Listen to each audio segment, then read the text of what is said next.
त्रिदलं त्रिगुणाकारं त्रिनेत्रं च त्रियायुधं त्रिजन्म पापसंहारम् एकबिल्वं शिवार्पणम् त्रिशाखैः बिल्वपत्रैश्च अच्छिद्रैः कोमलैः शुभैः तव पूजां करिष्यामि एकबिल्वं शिवार्पणम् कोटिकन्या महादानं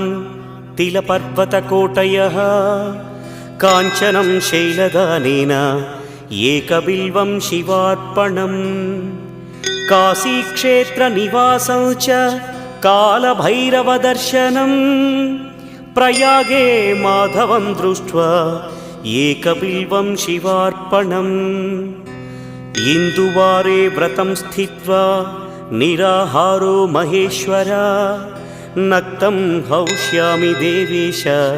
एकबिल्वं